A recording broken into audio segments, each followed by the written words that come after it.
Hey guys, welcome to the next episode of our podcast. Through this series, we aim to open up the conversation about getting into teaching, discussing the training process and the life of new teachers in the industry. Whether you're interested in teaching, are a new teacher yourself, or are just simply curious about the life of a trainee teacher or newly qualified teacher, we hope you enjoy the episode.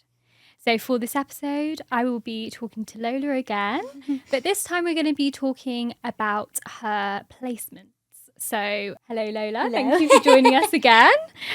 So I guess my first question is, what did you do to prepare for your first placement? I made sure that I got in contact with my mentor, discussed with her like a little bit of my background, what I've been up to, like what I like to do hobby-wise and things like that.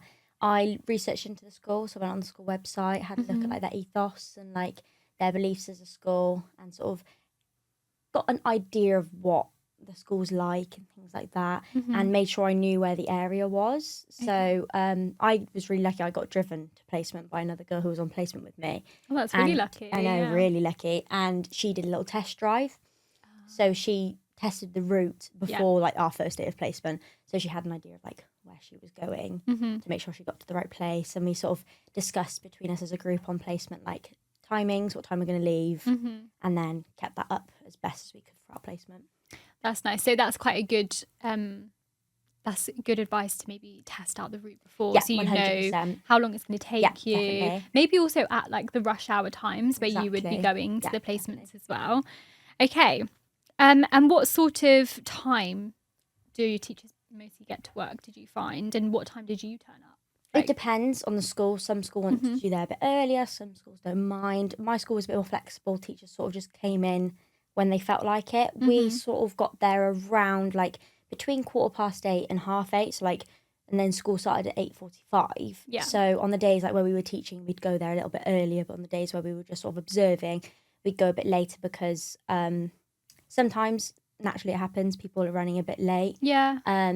But this uni said to get there, aim to get there for about 8:15 latest, sort of around that sort of time.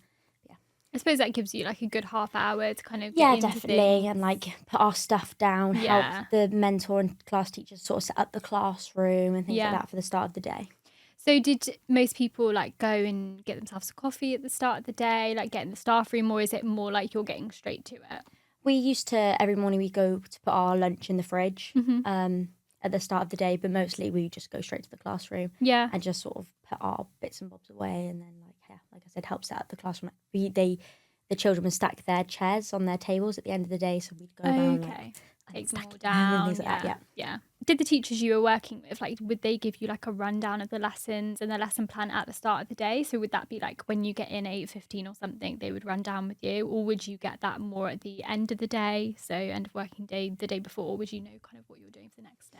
Yeah, so we discussed at the start of the day usually what the plan was for the day, like what lessons would be happening and things like that. And then when it actually got to us like teaching lessons, you have a day. We had half a day called PPA, which is where it was like our lesson planning with our teacher. So, which I think every teacher should have. I think every teacher should have PPA.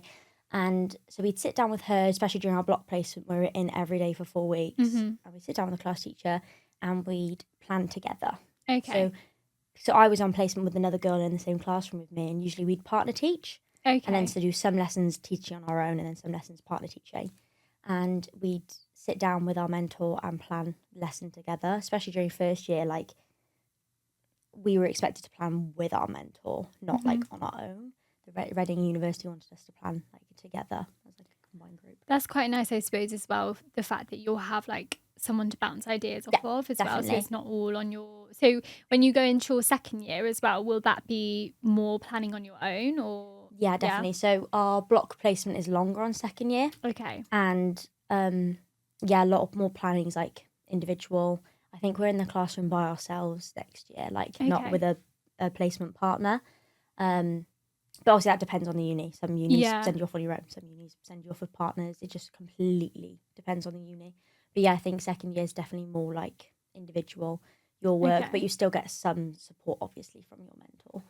Okay, and when you're kind of doing these sessions, how long does it usually last for? Do you end up doing like an hour-long session with someone, or do you tend to do like a quick half an hour run of the session? Like what's What's kind of the ratio there? It's usually like when we're doing our big planning, it will be for half a day Oh, in the okay. school day. So we get half a day out of the like lesson times to plan and prep the lessons for the next week. Right. So it sort of works like that sort of system. And so we'll have like half a day to sit down and plan. And it was really nice because my mentor was so lovely. She used to let us, when she was sort of planning the lessons for us, she'd let us get on with our uni work. So we had, during placement in Reading, we had like our e-portfolio. Yeah. So we'd have to update that and keep that like Okay. up to date. So she'd give us time to sort of make sure we've got everything done that we needed to do. And then we'd focus on our like lesson plans. That's really nice since you got a good chunk of time to properly plan it out. Yeah, definitely. And did you do like rehearsals of some of your lessons? Did you guys do that quite a bit? Yeah, sometimes, especially towards the start. So with Yeah. Reading, we have serial placement at the very start of the year, which means we go to school every Thursday, Okay. only just for the day, and then our block placement kicks in later on in the year. And when we had tasks where we would teach, I remember like at the start, like sitting in my accommodation, like rehearsing what I was going to say step by step. But then once you become more confident and you progress through placement, I found towards the end especially, I just had a look over what my lesson plan was and then just got on with the lesson when it was in front of the children. Yeah, that's so nice though to see your progression of like how you've gained confidence and stuff, because I can imagine like feeling like you need to rehearse and stuff before because it is quite scary standing in front of students, even when they're like younger students, like you know. It is quite daunting. You're like 100%. basically being in control of how this is going to work and like whether they're going to enjoy the lesson and stuff, aren't you? So yeah, that's really interesting. And would you say that you more enjoyed working independently then when you were teaching the lessons, or did you prefer having like another teacher with you? Well, me and my placement partner got along really well, and we found that we worked very well with each other. So we really enjoyed that like partner teaching style where like I'd do a part of the lesson and then she'd do a part of the lesson. And that worked really well for us, but it does, obviously not every uni gives you a placement partner. Yeah. So it does, and if your uni does give you a placement partner, it does depend on the person. I feel like, because I know some people didn't gel as well with their placement partners, which naturally happens, obviously. You're not going to get along with everyone. But I was so lucky that me and my placement partner got along so well. Like when we had our observed lesson, we partner taught it. A lot of people taught on their own for their observed lesson, but we decided to partner teach. It just works better for us. So your observed session, is that kind of what you would get marked on in first year? So we had one of our lecturers came in and she observed us during one of our lessons, and then you sort of discuss that with the lecturer and then our mentor as well. We discussed that all together and like went through our portfolios and things like that. So yeah, it was a bit daunting being observed, but actually when it got to it, you kind of just forget they're there. You're so immersed in what you're teaching and the lesson and making sure the children are all right that you they're just there. It's okay. Yeah. That's quite nice though, that you then have a rundown. So would you get like, so when you're doing these sessions, or if you're doing just like teaching part of the day or something to the students, would your teacher that you're working with or your mentor, will they kind of give you feedback at the end of every day, or would it be like at the end of the week or something like that? The way it worked for Reading is we had like observed lessons, so we'd pick when we wanted to be observed by our mentor. Okay. And then also pick when we wanted to be observed by our placement partner. And then they'd fill out a form for us, and then you'd upload that to your portfolio. But when it came to actually being externally observed by someone from uni, that was not picked by us. That was, they chose the date and they came in. Okay. That's quite nice to have a mix of it as well. Oh yeah, definitely. So on your e-portfolio, that was more like reviews of your lessons? Yeah, and like uploading lesson plans, lesson reviews. We were set a task to do like each week, like multiple tasks to do. And that's where you upload all of those, like evidence of the fact you've done the tasks and things like that. And for the block periods of your placement, was that just for like a week at a time, or did you do anything longer than a week? Or it was 4 weeks. 4 weeks. So it was a really nice chunk of time, and we were lucky because we had 2 weeks and then we had half term in between, and then another 2 weeks. That's really nice. So we had that break in between, which I wouldn't have minded if it was a continual 4 weeks. I would have loved it, but the break in between was nice to have. Yeah, definitely. And probably needed as well when you like first starting out, I assume, because like that is quite a lot to take in. Then you kind of have that week to debrief a little bit and 100%. like see what you can improve on, all that sort of stuff. And so going on to kind of what were your responsibilities in the classroom, like on a day-to-day, what what would you be given as your responsibilities if you weren't running the session or if you were running lessons and stuff like that? We were provided with things to observe when we weren't teaching. So, like, for example, it'd be like, observe a geography lesson. Note down this, and this, and this, and this to do with that geography lesson, like how they teach it, how they manage behaviour. But we were strictly told that behaviour was not for us. If that makes sense? Yeah. Like, the classroom behaviour was controlled by the class teacher. Like, we're only in first year. It's not our focus yet to suddenly be thrown in and manage a whole entire classroom. Yeah. Obviously, naturally, you control behaviour whilst you're there. Like, you have them coming up to me like, so-and-so's done this to me, and you have to deal with that in that sense. But yeah, it was just mainly like going around the classroom. We'd help with live marking and things like that, and like making sure all the children were okay.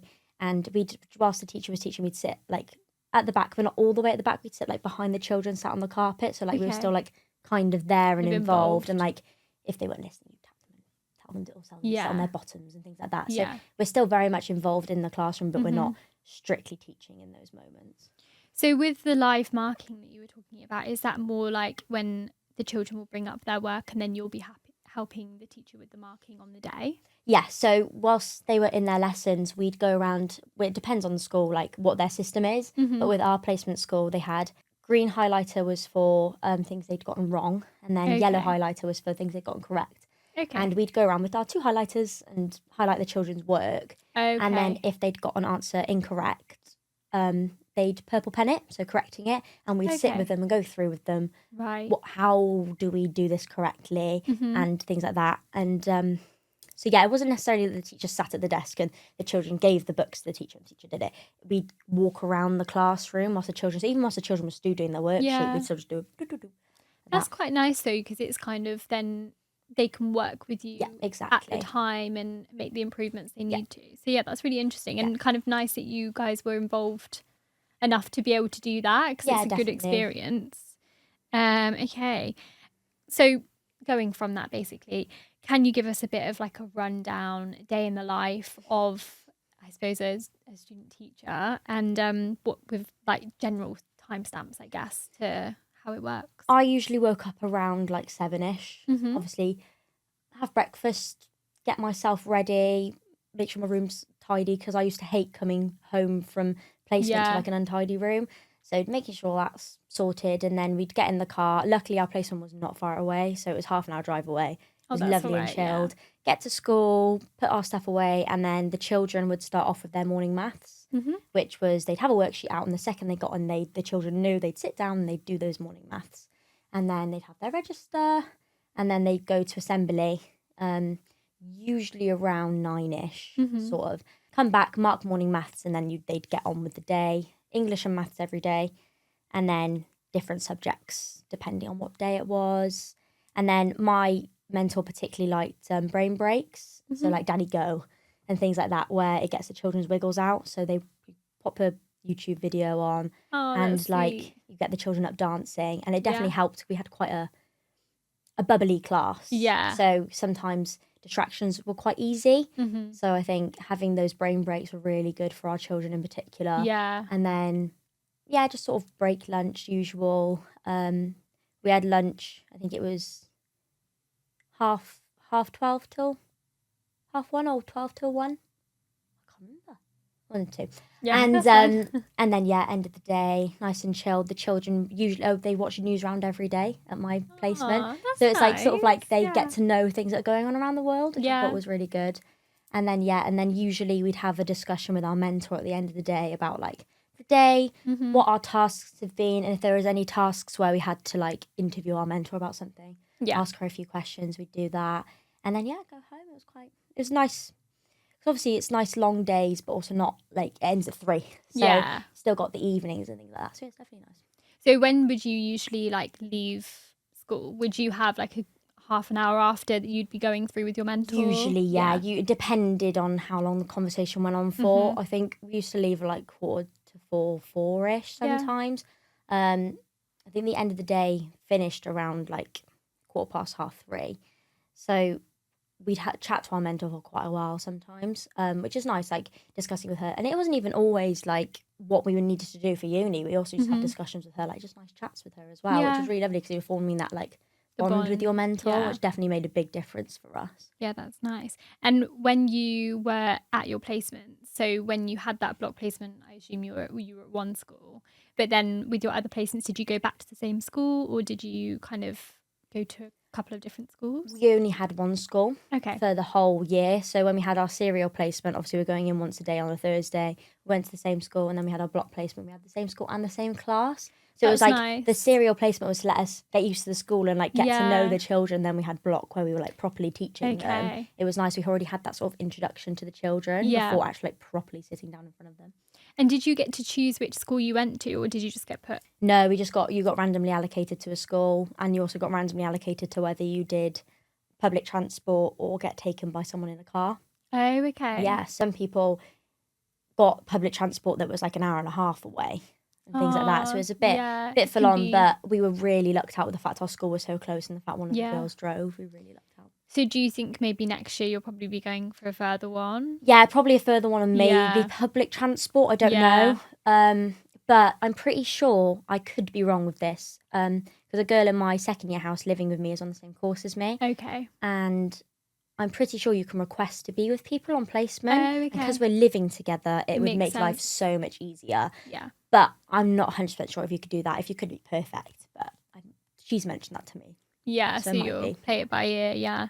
But yeah, that's and do you know in your second year with your placements whether you'll be at the same school or whether you'll be like at a couple of different schools? Obviously, I'm assuming it changes from the school you went to this year, but yeah. I think we stay at the same school. I'm pretty sure we have a very small block placement in SEND school. Oh, okay, nice. So obviously for children with special needs. Yeah. What additional needs? And so I think we have a very small placement there for a bit, and then we have our longer block placement. That's nice, and it's nice to get a bit of variation as well, because then you can see maybe if you would want to work at a SEND school or something which I really like. Which I really, really like. And then in year one, so obviously first year of uni, we were in Key Stage 1, so we were the younger ones, and then in second year of uni, we were in Key Stage 2. So that's sort of the different. Nice. And then third year, we get to pick which Key Stage you want to be in. Oh, that's really nice. Have you got any idea yet of which one you want to go into? Do you think you'll still want Key Stage 1? Yeah, I reckon I probably still want Key Stage 1, but I'll have to see, because I might go on placement next year and be in Key Stage 2 and absolutely change my mind and love it. So I'll just have to wait and see. Yeah, see how it goes. Yes. Okay, I think that's that for those. Oh, right. Okay. So back to lunches, because you were saying you kind of would put your packed lunch in the fridge every day. Would you have to stay on site, or could you go off and get your lunch? No, they gave us the option that obviously we could bring in our own lunches, or we could easily go off site. And there was a Tesco literally down the road. Oh, so sometimes, usually we'd have a Friday meal deal treat. Nice, So we'd go and get ourselves a meal deal on a Friday. And then when we were on block placement, we were given the scanners, like the beepy things to let us in and out. Oh, yeah, nice. Because when we were on serial placement, we were given visitor lanyards, which meant we couldn't let ourselves in and out. So we'd have to be let in and out. So when it came to block, I think they were a bit like, tricky. It's a bit annoying. So we got given staff lanyards and we were able to beep ourselves in and out, which was nice. That's really nice. And what was your meal deal of choice? Oh, it used to change. Changed quite a few times. Sometimes I go for a cheeky chicken and bacon pasta. I do like that one. Always mango for a snack. That never really changed. So good. And then main and drink sort of changed, but mango used to stay. No, nice. That sounds really good. And did they, just out of interest as well, would you be able to have like school lunches there? Would they give you like passes where you'd be able to have some of the I'm pretty sure they did say when we first like got introduced and walked around the school that we could have lunches if we want to. I know my mentor did every now and then. She'd have school lunches, and I think you paid something like £2.50 or something like that. So not bad for like a proper big lunch, and they had a salad bar as well, so you could like pick and choose bits. That's nice. Really good. So what are the school lunches like these days? They don't seem too bad. Kids seem like happy and content. You know, they get their fish and chips on a Friday, Nice. things like that. They all seem very happy, and it's very exciting. You can tell when it's a good day because there's way less packed lunches. Yeah. So many people having hot dinner when it's a good day. Yeah, I think it can be like that, can't it? I do remember I had a couple of like school lunches when I was younger, and I would only do it on the good days where I'd have it. Usually I'd have packed lunch, like my mum would do me a packed lunch. I was always a hot dinner girl. Were you? Always a hot dinner little one. I did really like the I mean, I don't know if they do it anymore. We used to have a tuck shop at our thing. No Did you used way. to have one? No. Oh my God. Yeah, it was basically like we at like break time we would have the tuck shop, and I remember they used to have like, oh my God, it was so good. Like they would have like really nice flapjacks, like, you know, the ones that are really like melty, lovely nice flapjacks. And I also remember in school dinners it was like one of those like kind of spongy cakes with the custard on top. Yes, I know exactly what I'm about. Or you would have like the chocolate crunch. Yes, chocolate crunch. It's a classic, that one. I don't know whether they still have chocolate crunch. I don't know. My school was more like yogurt or jelly. Oh, okay. Yeah. So they're a bit more of a healthy option there. But yeah, I was the chocolate crunch girl. I loved the chocolate crunch. Okay. So going on to that. So where do all of the teachers tend to sit to eat? Do they tend to sit in their classrooms, or do they go to the staff rooms? Like, what's kind of the vibe with that? They usually eat in the staff room. We found as well, we got pre-warned, they were like, when we got shown around, they were like, some teachers have allocated seats in the staff room. Really? So from where they've been there so long, and they've just like, they sit in their usual spot. So we used to sit out of the way. Not that we were like pushed aside because we were on placement. We used to still sit with a bunch of teachers, but just on a different side. But yeah, lots of people. I know, it's interesting. Yeah, lots of people would eat in the staff room mainly. Yeah.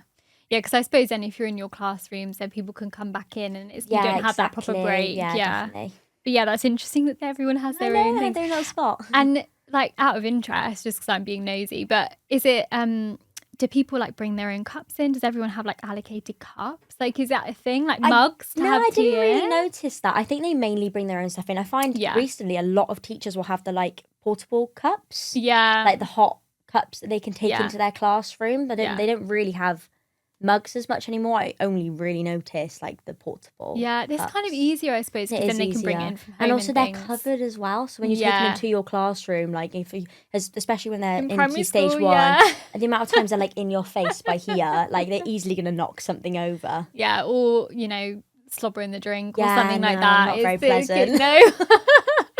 So were you someone that brought in one of those cups? So did you tend to bring your coffee or something? Yeah, I was really lucky. My boyfriend's mum got me one for Christmas. Oh, I know. Really so or for my birthday, can't remember which one it was. And I love it. It's amazing. It keeps things so warm. It's just perfect. And I take my water bottle as well. Yeah. And stay as hydrated as possible throughout the day. I used to do that at uni. I used to love taking in like my takeaway coffee cup. Definitely. It just to start the day and just like know you're going to have something that's going to stay warm for a decent amount of time. Exactly. And I assume when you're like teaching and stuff, you can't exactly just go and get yourself a cup of tea. It's not particularly. So it's nice that you can have something that will stay definitely. warm. Like, yeah, I would love that. Okay. Oh yeah. So we've kind of spoken about your like observing and your teaching, but what would you say is kind of the ratio between the observing and teaching? Like, what was that like for you? When we were on serial, it was mainly like serial placement. It was mainly observation and then dribs and drabs of teaching. And when it was teaching, it was like only teach the input of the lesson, which is the start of the lesson, and not teach the whole entire thing. And then when it came to actual like block, it was a lot more. We had to teach weekly. Okay. So and it increased as the weeks went on. So it'd be like week 1, teach phonics once. Teach a maths lesson, teach an English lesson. And then week 2, it'd be like, teach phonics twice this week and teach 4 lessons. And then like it got along to the point where it's like, teach phonics every single day, take register every day. And then you'd be teaching practically every day, which I preferred. I liked being up in front of the classroom. Yeah. So yeah, more towards the end, it was definitely, I would say, more teaching. But there were still observations in there. And there was a higher range of observations, like when it came to actual lessons, so like music and languages, and like not history, music, languages, and other bits and bobs. Yeah, where the year 2 class weren't doing them at that term, so we'd go to older years, like year 4 and year 3, to observe them, which was nice because you got to see obviously someone teaching in key stage 2, which was really lovely. whilst being in keeping with what I needed to observe. Yeah, that's really interesting. And also with the observations, would you just take notes on your laptop or something? Would you be able to do that? Would you like kind of sit back? You were saying you would sit on the floor, but in the Key Stage 2, would you tend to be like on seats or? Yeah, and even when we were observing in Key Stage 1 as well, we'd sit at the back of the classroom. Yeah. But that one I did used to use a pen and paper. Yeah. Because I found it so much easier to just quickly scribble down what I'm watching rather than being like, oh, I need to type it out. Yeah. And then I'd type it up when I got home from placement. Yeah, that's nice. So as your like kind of wind down evening thing, like kind of going over stuff. Okay, nice. Okay. And also when you did start teaching and things like that, were there kind of boundaries that you set with the kids quite early on? Did you have to go through that process, or was that something that kind of the teacher that was running everything, like did they go through the boundaries or anything like that at the start of sessions? We sort of kept in touch with what the teacher was doing the children already. Mm-hmm. So like little things like our mentor, when to get her points across to the children, if they weren't listening, be like, oh dear. So we'd adopt those sort of languages that she was saying, so the children were already used to it, and it's things the children already knew. Yeah. And she used to have a shaker in her class. And if they really, that was only used when they really were not paying attention. So when that was used, it was immediate like silence. Oh, okay. Yeah, so that was good that she had good control over the classroom. Exactly. As well. So we'd like keep up with what she was doing. So it's what the children are used to. Because if you're bringing in something external, it might work, but like your own practice, it might work, but it also really could not, and it could just make everything probably a bit more dodge. Yeah, and you don't want to like go into a classroom, then go out of a classroom, and then there be kind of mayhem left behind. Exactly. So I suppose, is that something that they talk to you about when you are running your own classroom, like when you know, actually start going into schools and have a classroom yourself? Like, do they run through stuff like that at university with you, like how to set boundaries, what to do, what's best practice? Yeah, definitely. They've given us clear instruction of like how to control your classroom and like different strategies of like regaining children's attention and stuff like that. But we're definitely looking more into that in second year, big time, compared to first year. Yeah. But it's still really interesting, like learning about those different strategies, because so many people come up with different ideas that you have just never heard of before. Yeah. And it's really nice to like adopt those ideas and bring them into your own practice. Has there been anything that's like kind of stuck out for you in terms of that, like that you're like, oh, I really want to use that in my practice? There's obviously like the basics, like the clapping and things like that. But I found the shaker that my mentor used really worked, because it was only used on like occasions where the children really were not listening, and I found that really like that engaged them really quickly. And then when I went to watching year 3, observing year 3, all she did was put her arm up when she wanted the children to stop discussing, and I've never seen anything quite like it. They all just went completely silent straight away. And she wasn't even facing them. She was writing on the board and just put her arm up, and they all copied her and put their hands up as well. But they knew the second that happens, they need to be quiet. And it's difficult to set that boundary. It needs to be set early on, and it needs to be reinforced multiple times for it to really settle in, because you can tell children at the beginning of the year, I'm going to do this and I expect you to be quiet. They do it for a bit and then it goes out, but you need to give them that reminder of, this is going to happen throughout the year, this is my expectation, I expect you to keep up with it. And would the teacher do that kind of at the start of every day, or would it be something that they kind of just run over here and there? I think it was sort of just, by the time we were in school, the children sort of already adopted it. So they already knew that was how the classroom worked. And my mentor had her class for year 1 as well. Okay. So she was originally in year 1 and then moved up to year 2. So she had the class 2 years. So I think she'd probably carried on with what she'd done in year 1. So that is obviously an advantage, having a class for 2 years. But with a new class, it is just, I think, that early on expectation. Yeah, because I know as well, I remember at my primary school, we had like hands on your, like, you know, fingers on lips. Fingers on lips, and then your hand up at the same time. But that was like every teacher would do the same thing. So I suppose it's quite interesting that teachers kind of adopt something that's slightly different rather than doing it kind of widespread over the whole school. Because I feel like it sounds like people had different techniques at the school you were at. Whereas, I think it just depends on the school. I think some schools probably do want the same expectation of this is how you keep the classroom quiet, whereas some other schools may be like, no, you can take on what you like and what you want to do, which I think works. Yeah, I suppose it is dependent on the school for sure. And also just what did you tend to wear, I suppose, on your day-to-day? Like, was there a set dress code that you had to stick to, or was it more relaxed at the When school I you went worked in at? on my first day, I definitely went in much more proper. I wore Mm-hmm. like black trousers Yeah. and like a fitted top, and then I wore like some boots. And then it does obviously depend on the school again. Yeah. But our school was a bit more relaxed, and Mm-hmm. like so teachers will wear trainers Yeah. day in, day out. So as my placement progressed, I started wearing like sambas and things like that, and more comfier shoes. And I wore a lot of linen trousers. And then as it got warmer, I'd wear like a nice flowy dress with Mm-hmm. shorts underneath and a little top underneath my dress, or like a vest to cut off like my up here, and then I'd put a little cardigan over the top of it and things like that. Yeah, that's nice. So it was quite like a mix of stuff. It is a mix, yeah, definitely. And I suppose in winter and stuff, you can wear like cozy jumpers. Yeah, exactly. And I love a cardigan. I like putting my cardigan on, doing the little top button up. Yeah, that's what I usually do. Nice.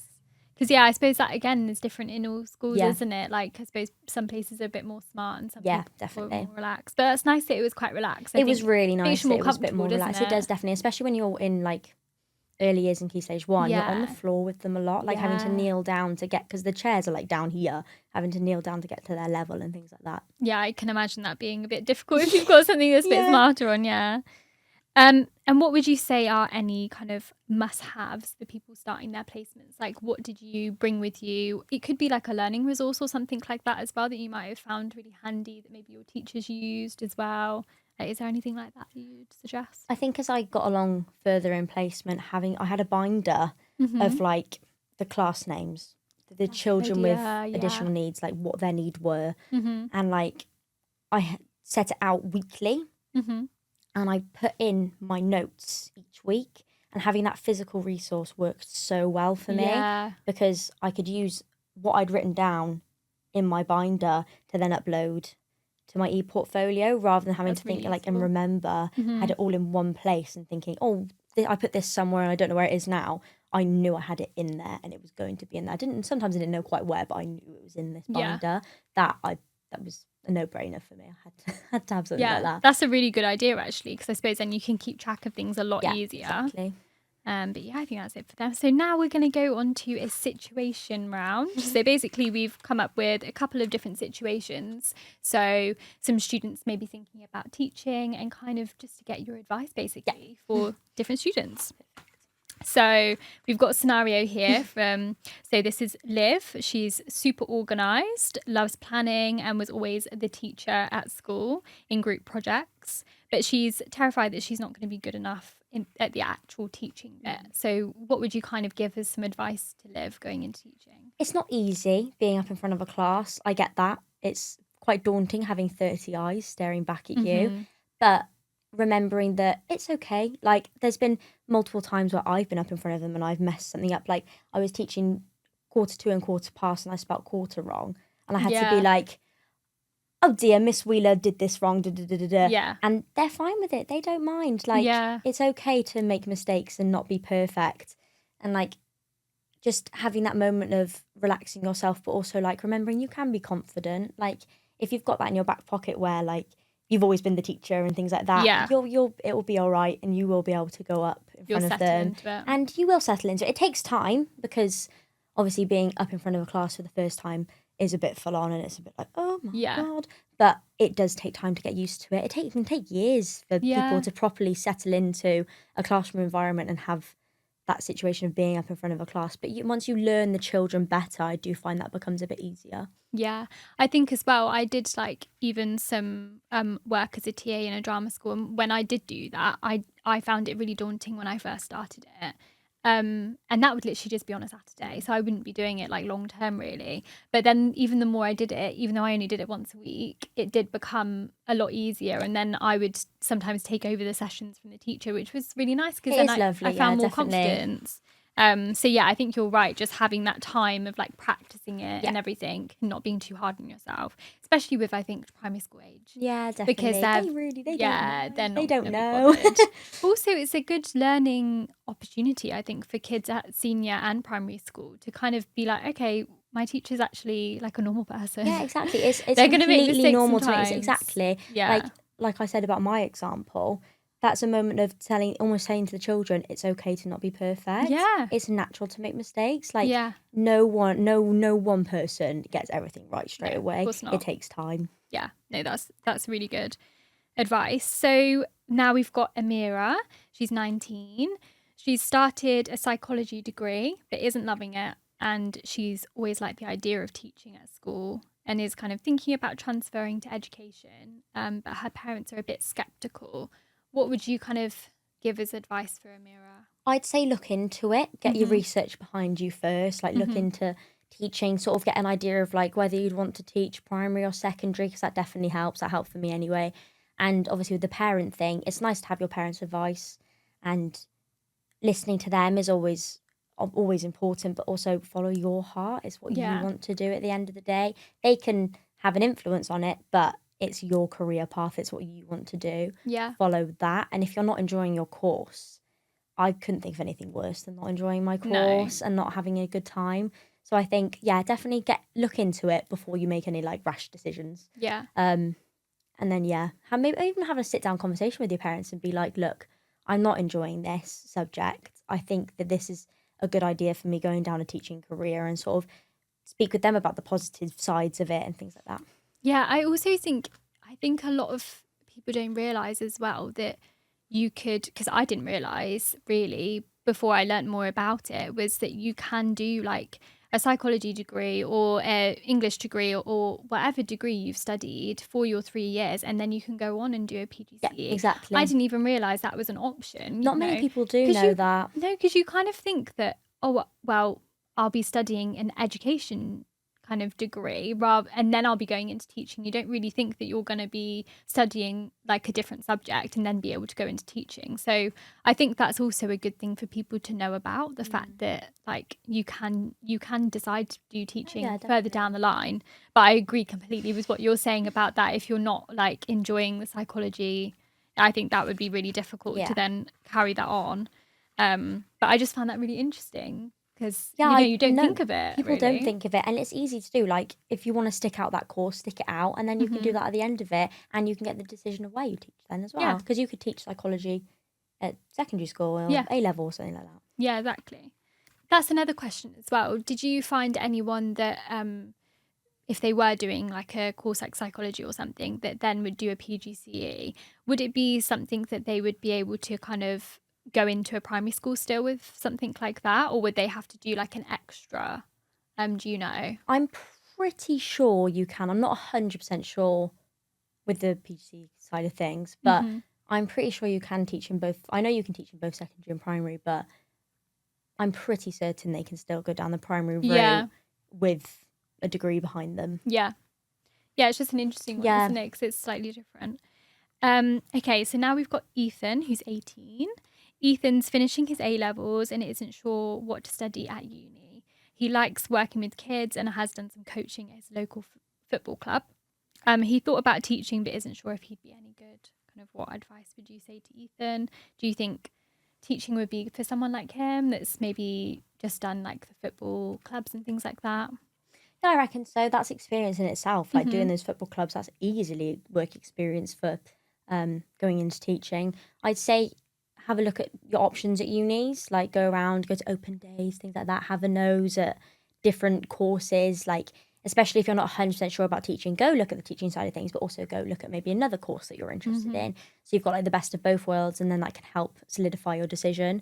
But I'd say definitely that the football side of things, like that coaching, is experience because you're helping out children and you're teaching children in a sense, aren't you? You're teaching them how to play football. So yeah, definitely. And I suppose that's a more practical side of things as well. You know, like 100%. Loads of people are really good at like PE teaching or anything like that. So like you said, your teacher who inspired you a lot. Okay, so now we've got Dylan, who loves making people laugh and is studying drama. He's always been the class clown, but wonders if his personality could actually work in a classroom. What kind of do you think that this personality could be a strength in certain ways for Dylan, or what advice would you give? I think with teaching, being bubbly and being a bit more extroverted and out there definitely helps. It's a good thing to have, like going forward into teaching, but also remembering that you need to be professional. It's still a job at the end of the day. Like, Yeah. you need to remind yourself there is set rules, set ways you behave as a teacher. And I think a big important part of it that people don't realize is like the children are not your friends. Like, you can't really, like, you can make a bond with them, absolutely, but remembering that relationship between friend and teacher, I think there's some things that can like cross over that slightly. But keeping that at the back of your mind, like, they're not your friend. They are someone you are teaching, and they are your student at the end of the day. But yeah, you do need that like bubblier personality to. Not all the time. Like, quieter people also do make fantastic teachers, but yeah, so I think like sometimes it does help.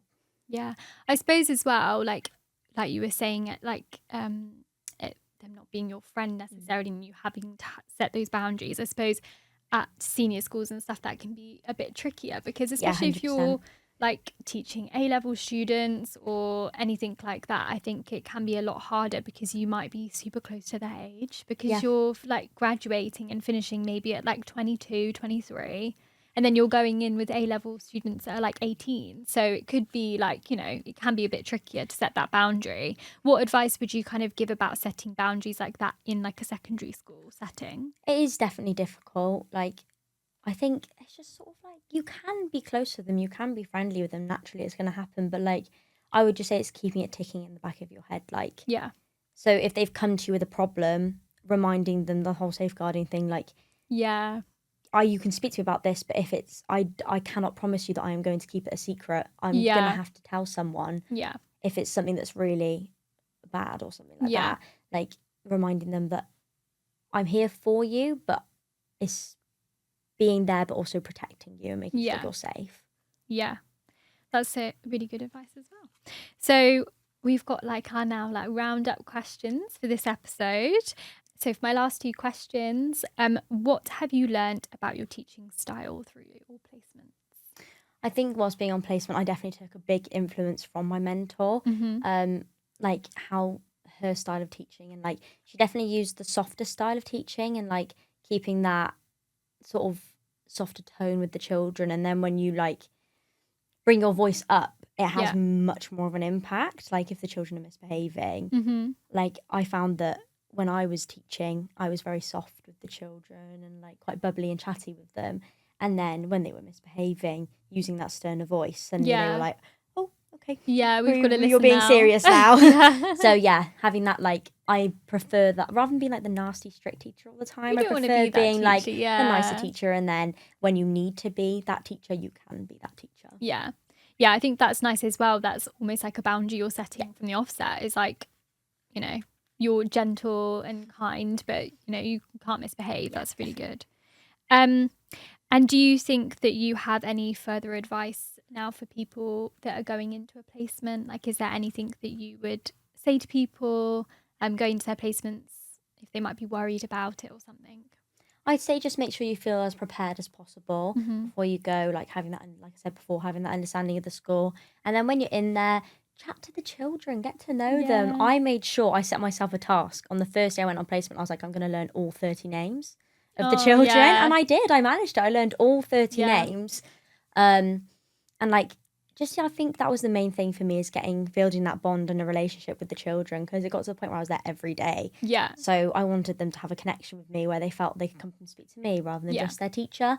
And yeah, definitely speaking to the children. Speaking to your mentor, I think is really important. Like, people I know struggled with their mentor sometimes, and like didn't have a great connection with them, whereas I had a brilliant connection with my mentor, like to the point where when we left on our last day, she gave me and my placement partner a card and it had her phone number in it to get in contact really with her. That's things like that. So like definitely building a connection with the mentor, and just keep calm. It's fine. You'll manage it. It's a lot of work. It's a lot of work that you need to do physically, and it's a lot of work mentally, keeping it with children. Some of the stuff I've had children say to me, I'm like, oh my goodness. It's a lot, but keeping that steady hat on and keeping yourself calm in situations, and also keeping that professional behaviour, because sometimes children say stuff to you and you just really want to just giggle at them. But you obviously can't, because they've said something to you that you have to be like straight face. And then you can giggle about it afterwards. But yeah, just being confident, not being too confident in your face though, but like keeping that balance between relaxed and confident, and focusing on yourself as well. Make sure you have time for yourself. Like at the end of placement, do something nice. Like at the end of the day, go do something that you want to do to calm yourself and like relax yourself, because at the end of the day, it's a lot on yourself as well, like mentally and things like that. It's busy. It's a lot of work. You need to have time for yourself alongside placement. Yeah, so nice to have that like balance. Yeah, You need to kind of have your relaxation time in the 100%. evenings and stuff. But yeah, that's great advice. Thank you so much for joining us again. I really enjoyed that one. And it's really good to get an insight into more about placements and things. Yeah, definitely. I think definitely everything that we've spoken about will be really useful for people looking into placements. So thank you so much. Thank you again, guys, for joining us on this chat with Lola. And I hope you enjoyed the episode.